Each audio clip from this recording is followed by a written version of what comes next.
hang on, not there. Now. Oh, not yet. Now we're there. Now we're there. Hi. Hi.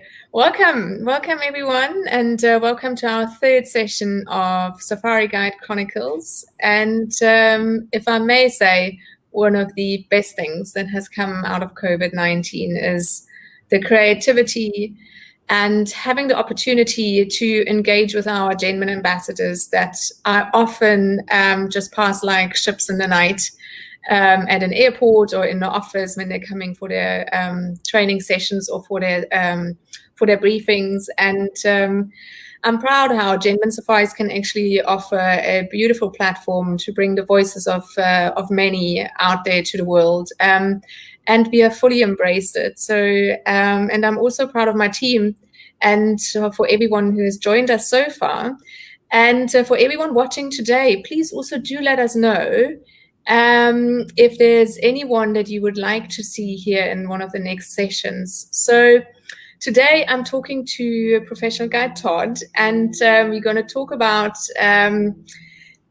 gaining perspective into how the travel terrain has actually changed over the last 30 years. That gives you a little bit of an idea for how long Todd actually has been guiding, and how the world of overlanding has changed from rough and ready backpackers to classy vehicles and higher standard accommodation options, safety protocols, which we know, especially for our UK guests, are extremely important, and a variety of experience for different demographics, and obviously how economics, politics, and pandemics affect the world of travel.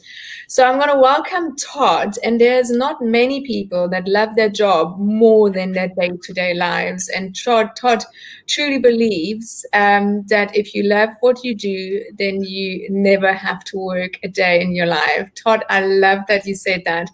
And I'm going to welcome you. And I would love to ask you your first question straight out. If there's one word you had to describe yourself as, what would it be and why? Hi, Katja. Hi, nice to see you. I would say different. Definitely not normal. In a good way. Different is always a good thing. So, Todd, tell us a little bit about your story. Where were you born? Where were you raised? How did you become a guide?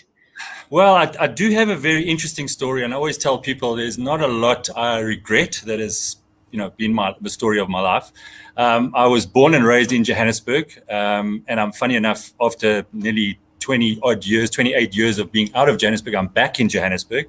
But yeah, born and bred in Johannesburg, raised by my mom and my sister, so two girls in the family. Had a very interesting childhood. Did the army thing as we had to do during apartheid, and there I got involved in catering and logistics in food, which then I started doing as a career.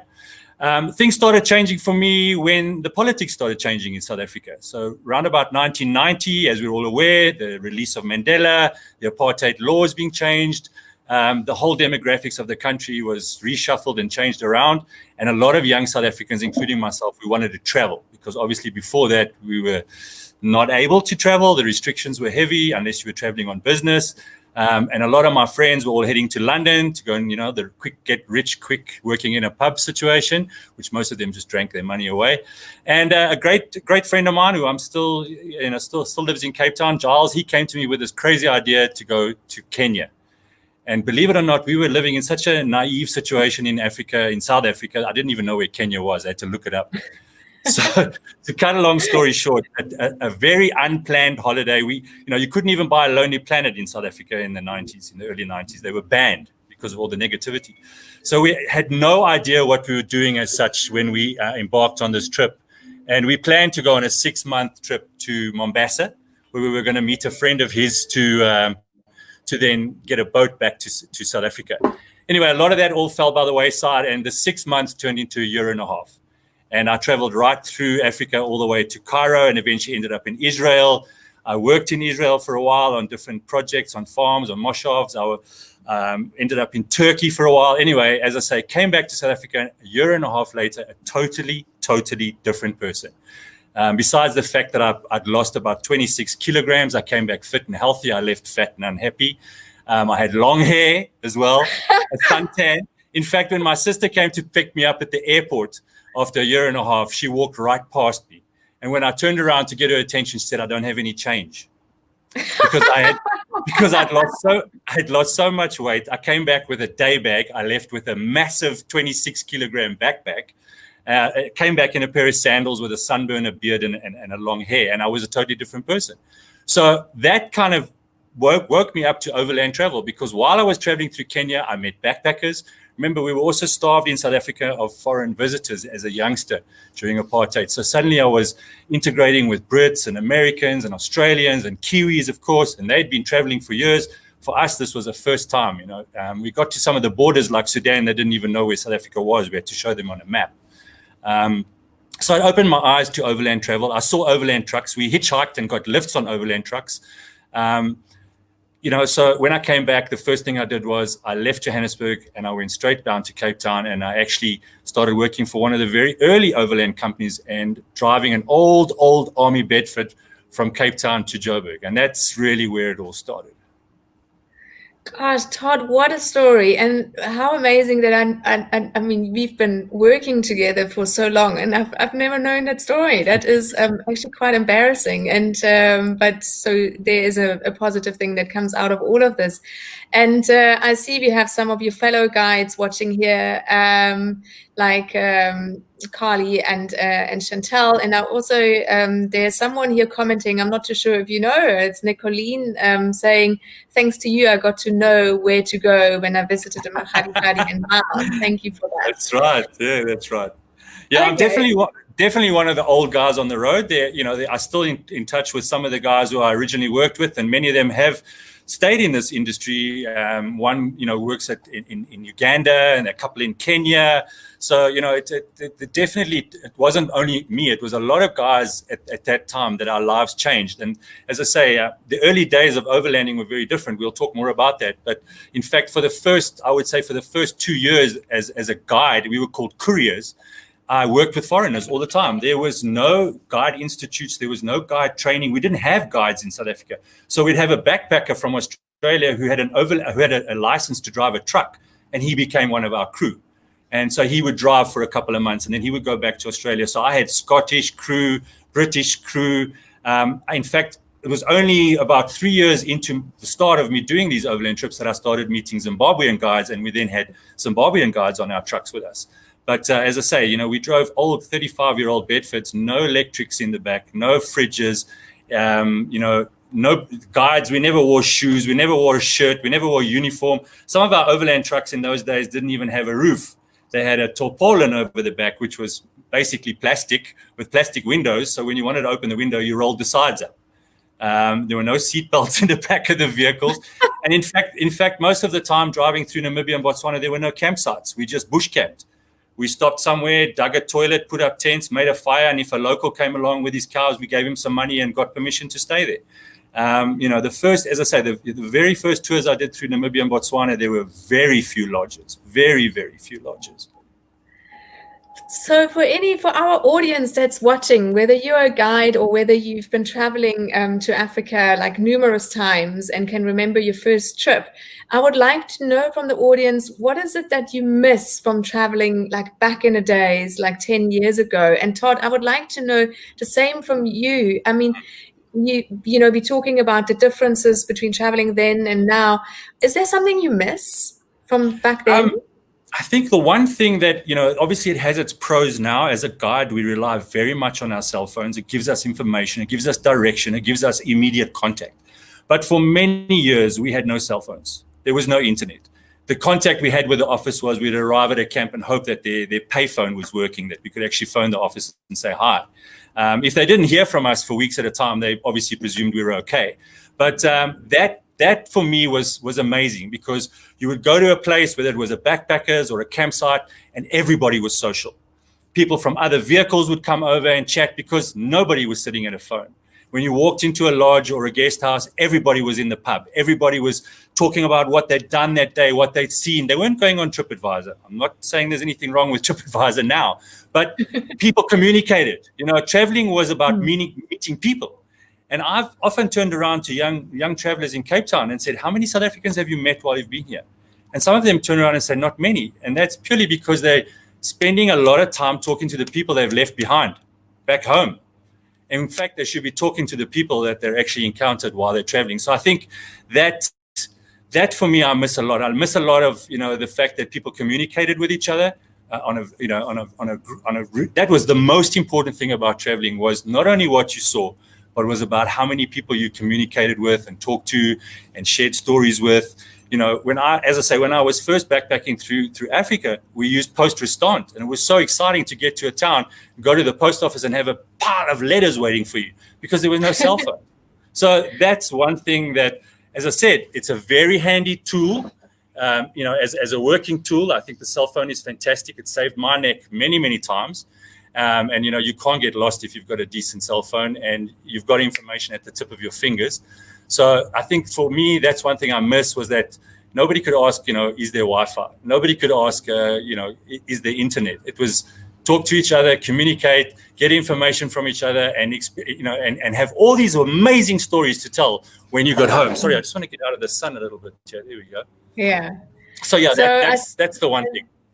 I see a few of our guides here. Reed agreeing. No, I don't think Reed is a guide. I think he. I'm not too sure. Reed says to me here, you're looking a bit more gray, but he's watching from Colorado, US. So maybe he's not a guide. He's actually one of your guests. That's Reed. I know Reed well. Okay. So, but Chantal commented here, this sounds absolutely fabulous. And I wonder, Chantal, that you mean that no contact with the office sounds fabulous, because I think that's something that Chantal would really appreciate when guiding.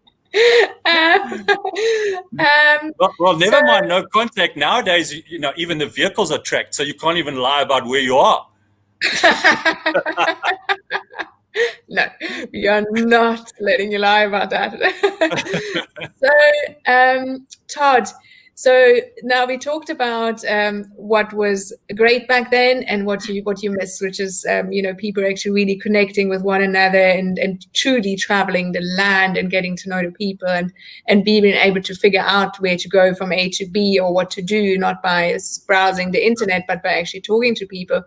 What do you think is better now? Like, how do you feel travel has changed to the positive when it comes to these safari / overland experiences?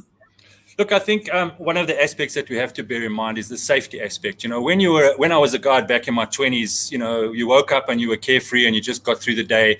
In fact, most of the tours up until about the year 2000 were only for 18 to 35. If you were over 35, you weren't even allowed to go on those trips. So it was predominantly backpackers, and also those young backpackers were also the first to sort of come into South Africa post-apartheid, because they were really not afraid to try new things. But I think I have to look at it, in perspective. If I was my age now doing those kind of trips, I think I wouldn't last a week. I would, be crazy, because people were just more interested in having a cold beer than anything else. I think what's changed for the better is the safety aspect. As a guide, being on a vehicle where it's newer, more reliable. It wasn't used during a war somewhere, that the wheel might fall off at some point. And there's safety belts in the back, and you have contact with the office. And so from a safety aspect as well, that's, reassuring that that if you have a real serious problem, you can get help very quickly. And I think the demographics of people has changed, because now it's not restricted to only yours 35, and younger kind of folks. Me being older as well, I can relate to that. But you're getting people that have saved for a long time. They're really excited about coming on their holiday. To be honest, a lot of those young travelers were also traveling on their parents' money. That's also changed. People have to now go out and work. And so they really appreciate everything that you offer them, and you show them, and you make this long wait that they've been, saving for worth their while. And they really are passionate about so many things. So people are well informed, because they've obviously lived a little bit longer than those 18 to 35-year-olds, as I said, who are great fun. But, there's a Cheeto, whatever, as long as the beer's cold. Now I get people on the trips who have a diversity of knowledge and experience. And, I've had lawyers and judges and criminal judges and policemen and all kinds of people from a taxi driver who was, retired. He was a taxi driver in Sydney his whole life. So I think conversation-wise, it's really opened my mind to amazing things, and I've met incredible people. And I think from a safety perspective, it is reassuring to have a lot more modern features now on the travel that we're embarking on.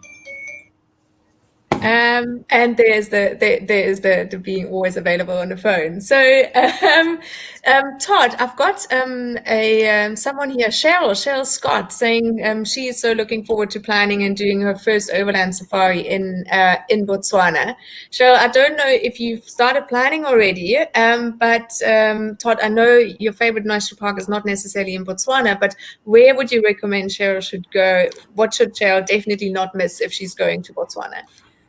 When you say my favorite national park is not in Botswana, you're absolutely right. I mean, I'm very biased. I love Kruger. I go there a lot. You know, Yeah. all the national parks I've been to, and I've been to numerous, are fantastic. But to me, I've always told people when they've asked me, what is your most amazing wildlife place on the planet? It's definitely the Okavango Delta.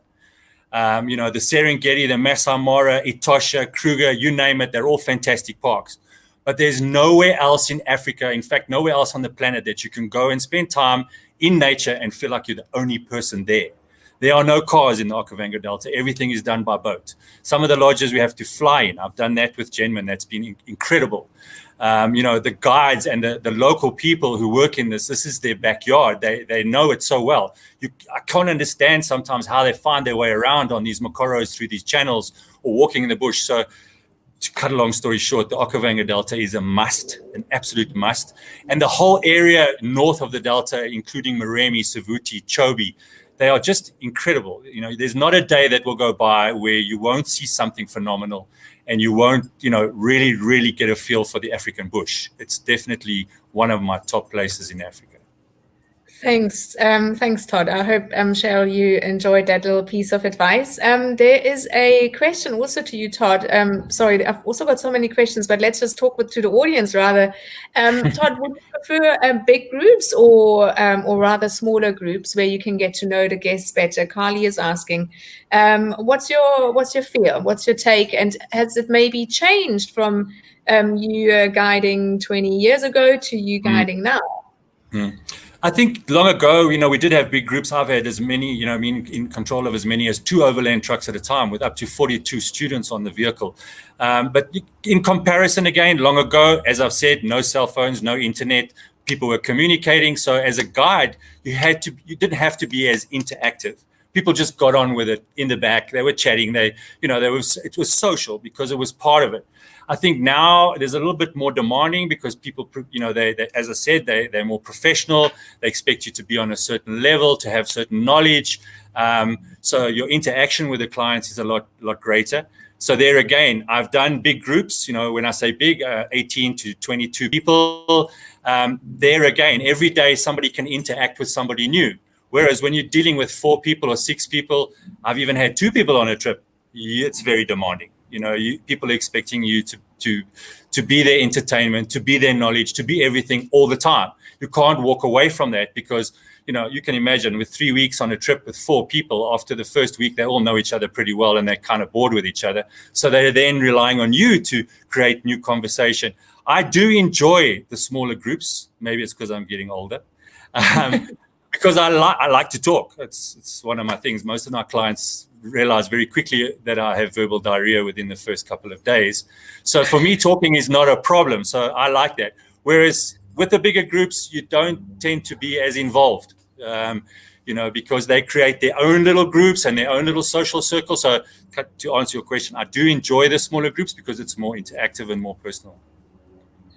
Thanks, Todd. I think that's a beautiful explanation, and I also didn't know that you actually enjoy talking that much. It's also news, complete news to me. I'm loving this here. Just going back, you know, earlier I asked this question: what's positive or what has changed from traveling back then to back now, or why you love it? Nicolene made a beautiful comment there. I love this comment. It's a bit long, but basically she says she loves seeing the difference of where she traveled to a few years ago and then coming back. So thanks, Nicolene, for engaging with us. That really is a beautiful way of describing it.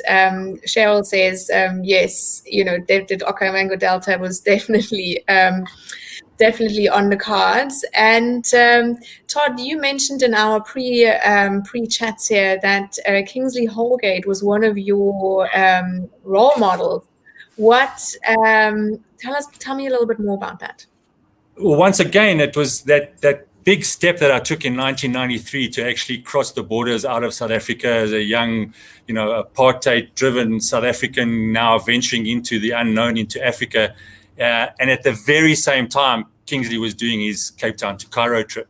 So, I was following that in whatever way I could. Once again, we didn't have the internet. So that was amazing because, I kind of saw myself in his shoes as he was moving through these places of, unknown challenges. And there were many times on my backpacking experience where I was ready to turn around and go home, and he gave me inspiration. He's definitely one of the most traveled men in Africa. There's no doubt about it. And he's an inspiration to me because he doesn't only travel for his own self, he does, as you know, and Jenman has interacted with him. He travels, for a reason, for a purpose. He's giving back to communities. And that also inspired me. In fact, there's another thing you don't know about me. In 2004, I was part of an expedition from the source of the Zambezi to the mouth to raise money for malaria. It was all sponsored through Old Mutual and various other companies. And I had 9 corporate guys on rubber ducks going from the start of the Zambezi to the mouth. So they basically started in the highlands and ended in Moromea in Mozambique. These 9 guys were all corporate guys. They'd never been in the bush before. This is another whole interview, but that was my first real expedition where I was giving back to society and to the communities in Africa, which I'd come to love. And so he's always been an inspiration to me, most definitely, is Kingsley Holgate. And he's still, he's still a traveler at heart. He still does amazing things. And he's the kind of guy that always, will say discoveries are not made by following the rules. I like that. Discoveries are not made by following the rules. I think that was my lockdown mantra.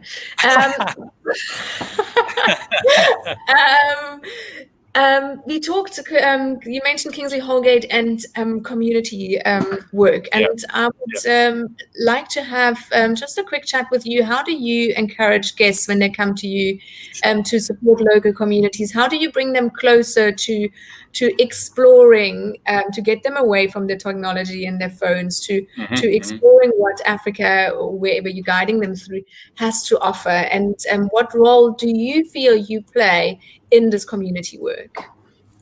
I think guides have an extremely large, responsibility, as do the companies like Jenman, where, with responsible tourism, with sourcing accommodation where a lot of staff is local, et cetera, et cetera. And there's nothing worse than going to a lodge in Africa and 2/3 of the staff are from Europe, for instance. So there's a big responsibility for companies to steer us in the right direction, so we can then offer, community-based projects to the clients. I think for guides, they need to steer the clients into the community areas, into the local craft shops. And I always tell people right from the very start in my briefings is that you have to understand that in Africa, non-white people are very reserved and very respectful. So they won't just open communication. And they wait for you to come and initiate that communication. And I always tell people, if you're amongst local people and you want to learn about them, start a conversation. Because within minutes, you know how many kids they have, where they live, what soap they use, what deodorant they would use, blah, blah, blah, what they eat. So with getting people to interact with the communities, they start becoming less sort of afraid to strike up conversation. So then when you do get to a place where you're going to go into a local shop or support a local craft business or something interactive, those boundaries have been broken, and they realize that these people want to have a communication with you, and they're very happy to show you what their skills are and what their crafts are. And I often say to people as well, this is the responsibility that often guides have, is when you go to a craft market and people start bitching about the price of something that somebody spent 2 weeks carving. Nobody complains when you go into a supermarket and you buy cold drinks and sweets and crisps. You don't stand at the till and say, this is too expensive, I want it cheaper. So I often say, you've got to create in the mind of your traveler what the local crafts and skills are all about and how much they mean to those people who've made something and are now selling it to look after their family. And I think anywhere where you've got a lodge where they are supporting the communities and using local guides, you've really got to encourage it. And that's something as well, as the industry has grown and hopefully will grow again, more and more lodges are opening up, which are employing local people and also creating, excursions which are based in the local community, so people can go and take a walk in the village, visit the church, or go and have a cup of tea with one of the local ladies. All those things, even the simple thing of the staff coming out in an evening and doing a dance and having a good time, and they appreciate a bit of a gratuity that's thrown towards it. This is part of their culture. This is what they do on a weekend in rural areas. They don't sit and watch TV. They get up and dance and sing and clap. So it's not always a big show they're putting on. These are things they've been doing throughout centuries of their life, and they're now passing it on to you. And if you can get people to go there and they can earn something to support their families and their communities by doing it, fantastic. Even in places like Kruger, where people try and encourage them to go on a game drive, because ultimately you're now creating a job for that guy who's driving that vehicle. So, Todd, that is very well spoken, and I would like to encourage all of our listeners here, whether you are employed in the industry or thinking about traveling to Africa or have traveled to Africa, to truly remember the distance. And I learned the saying yesterday in another interview: the distance of your tourism dollar. So we, Gentlemen Safaris, we run our own foundation, which is the Grow Africa Foundation. So please visit the website if you want to see how we support communities in conservation efforts, and how you can also help even now in the times where we're not traveling, even if it's just helping to spread the word. So to really, people might be buying travel, but what they truly are buying is us being able to support communities on the ground, to support female empowerment, female education. So really, your tourism dollar is going a long way. And also, Gentlemen Safaris has implemented over the last 2 years that every year traveler booking a holiday with us, €50 or $50 go to our foundation immediately. And with that, we can support anti-poaching units, schools, and smaller projects. So do take the time and listen and go to the website and check this out. And Todd, I want to go back to travel. And when I asked you the question, what is the biggest lessons you have learned as a guide, you had the most beautiful answer, and I would like to explore that a little bit further. So, Todd, what is the biggest lesson that you have learned as a guide? I think there's a couple. I think one of them is not to take things for granted. As we've now realized as well with the situation and the way the world is at the moment, is that if you get an opportunity to visit somewhere, or to interact with people, or to create a new smell or a new experience or something new to the eye, take it. Because putting it off, it's not a good idea. It's really not a good idea. And I think a lot of people are realizing that you should never put off tomorrow, today, if you keep saying, I'm going to do it tomorrow, I'm going to do it tomorrow might not come. And that's becoming very evident now in the world of travel. There's a lot of people out there traveling. If you've got the opportunity, you've got the money, you've got the means, get out there, experience new things, experience new people. It's really, for me, it's changed my life over the years. I can't think of any other way to live other than being open to new things all the time. That's very important. Thanks. Carly, you commented here, is there any other way I can help communities at the moment? So there is, and that's what I'm saying, spreading the word to your friends of what community work as tourism people do. And somewhere it will reach someone that has a few dollars to spare, whether they are based in Europe or in the States or in Australia. It will reach someone. And, the more we communicate about it, and the more we communicate about the difference that our travel choice, traveling to Africa, makes on the ground, more people will come and choose traveling to Africa. Todd, I'm going to go back to that question that I asked, because you told me, or you told my team, what's the biggest lesson, was that time is irrelevant. Oh, okay, yes, I get you now. It's one of the things but I want to dive into that.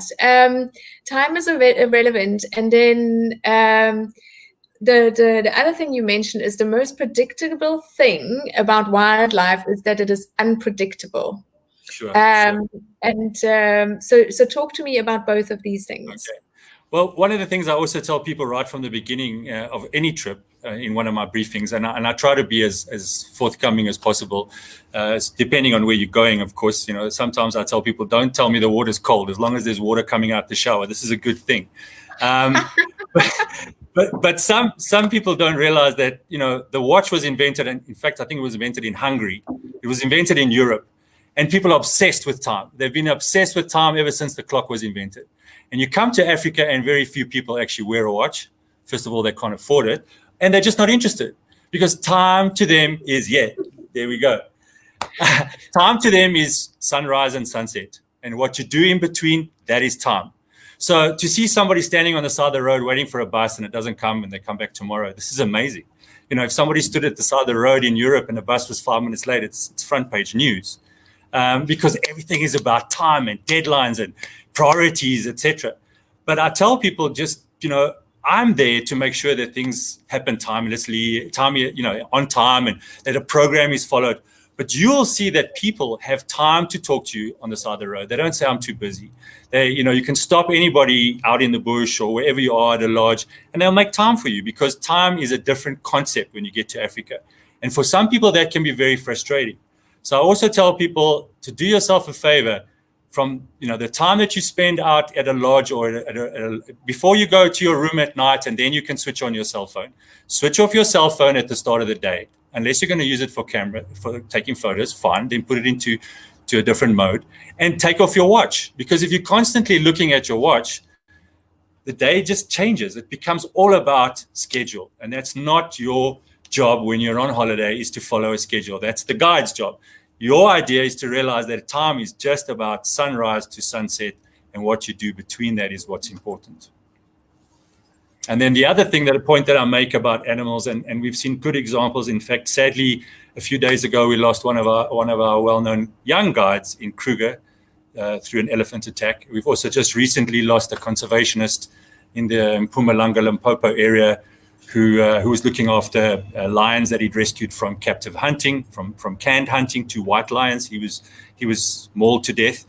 And I always tell people, one thing you have to understand about wildlife, and not only wildlife, even your dog at home, is that they are unpredictable. That is the most predictable thing about them. And they can have a bad day just like you can. And animals can become, psychologically disturbed just as people do.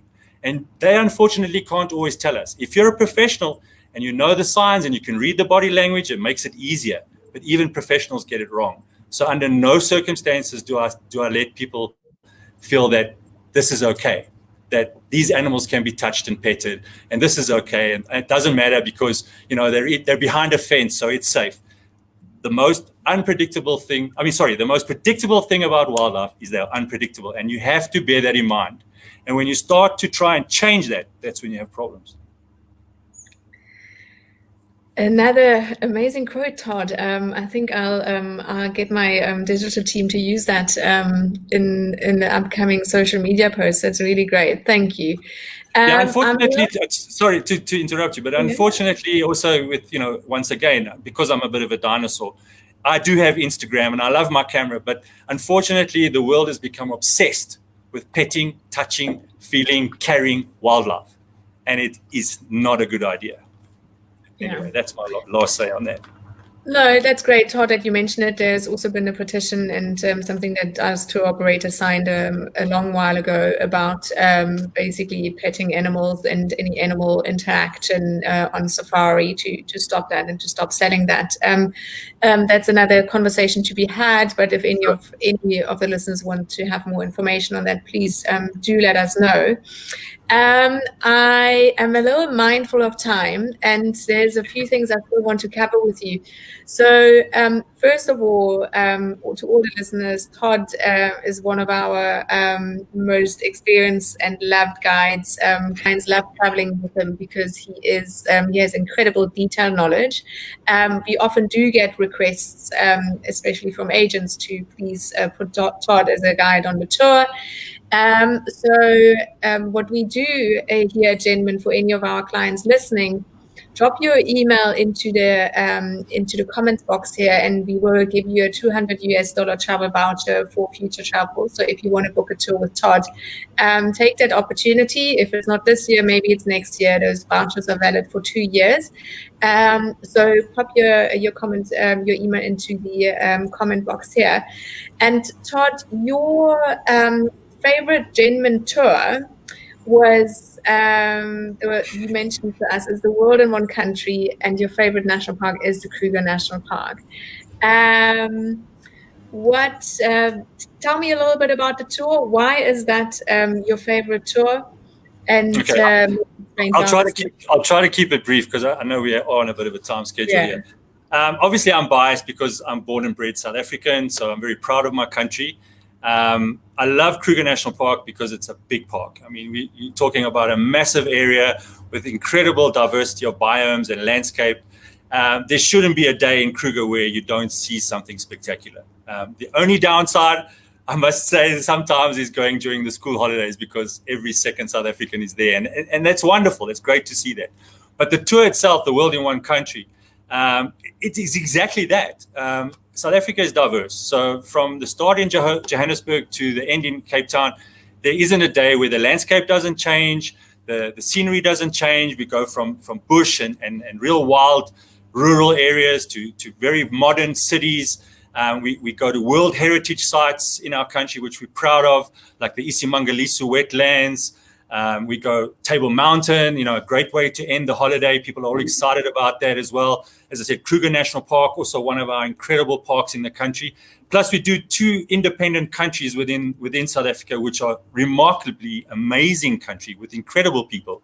And that is Swaziland and Lesotho. And I always tell people, you really get an amazing feel of pride for countries when you walk into Swaziland or you walk into Lesotho, because they're very passionate about their country and they're very happy to share. And it's so amazing to visit those 2 little countries as part of that tour. It goes by really fast. Most of my clients on a 3-week, 21 days, they can't believe how quickly it goes, because you're just never bored. There's always something, on the plan for the next day, something unique. And even as a guide, there's not one trip that I can compare and say these 2 were the same, or that was boring, or, oh no, not again. Every day is something different. So it is a remarkable trip. And as I say, the way we run it as well, Johannesburg to Cape Town, is an extremely good way to do it, because people are very excited to finish in Cape Town. And I think also, the landscape, as I said, changes so much. The weather can be so diverse. People coming on a winter trip, we can be in Kruger National Park and it's 29 degrees, and we get to Lesotho and there's snow. So this is quite something special for me as well. So it is one of my favorites. That makes one interesting packing list, right? Yeah. So again, everyone, keen for that travel voucher, pop your email address there. Maybe your choice of tour is going to be the world in one country. And before I get to my last 3 really interesting questions, including what flavor ice cream you would describe yourself as, I would love to give you a platform to talk a little bit about your painted dog group and what you've been up to during lockdown and what your ideas are. Well, actually, to go right back to the start, in fact, some of the last conversations I had with you, whether it was on the phone or via the emails, was I was actually on a tour when lockdown was going to happen, and we were getting clients back home as fast as possible from Durban Airport. So, that was quite a strange situation to be in. So, sorry, where was I going with that?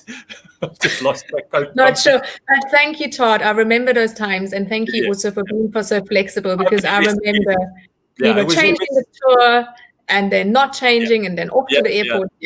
Places were closing, and myself and an amazing driver I was with at that time, Tarai, we hauled ass down to Cape Town with our vehicle to get back. And then I was stuck in Cape Town because I couldn't fly back to Johannesburg. And, to actually the point I'm trying to make here is that we all kind of thought, in a couple of months, this will all be over. We've seen it with Ebola. We've seen it with so many different things where it's been contained, it's been sorted out. And we all kind of thought, okay, it'll be a little bit of a break now, a couple of months, and we'll be back on the road. Well, as you know, and as frustrating as it's been, our international borders are closed and we have no control over that at the moment. So instead of sitting around doing nothing, I put together a couple of packages, and I started concentrating my tours on local tours, and specifically for retired people. So I started a company, a registered company called Painted Dog Group, because it is one of my favorite animals. And also why I called it that name is that the painted dog is one of the few predators that allows the young and the elderly of the pack to eat first. So with this in mind, and my going towards retired folks or senior folks, the wild dog to me was something that, inspired me, because they always take care of the elders in the pack, because those are the ones you learn from the most.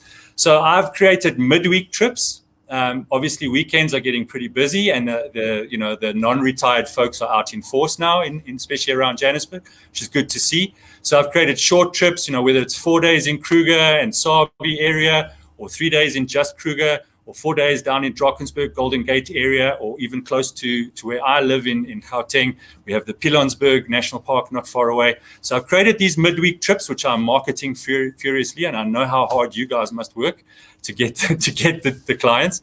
But it is geared towards people who are retired, who have the time to go during the week. And one of the benefits I always tell people is that this is a good time for South Africans to get out there before the tourists from overseas come back. Because you've now got the space and the facilities all to yourself. Yeah. So true words, very true words spoken. I see Carly here reminded us to tell everyone. So there's a few countries open. Zambia is open, and Namibia is planning to open on the 1st of September. So we are going in the right direction. Right. So we're getting there. Todd, just to add, if anybody does want to check out what I'm up to, very easy. Just go to painteddoggroup.com. You'll find my website there. I made it myself, so it's I'm quite proud of it, being a guide, not a marketing person. And then I'm on Instagram, and I'm on Facebook now as well, Todd Mentz, and then also Painted Dog Group on both of those platforms as well.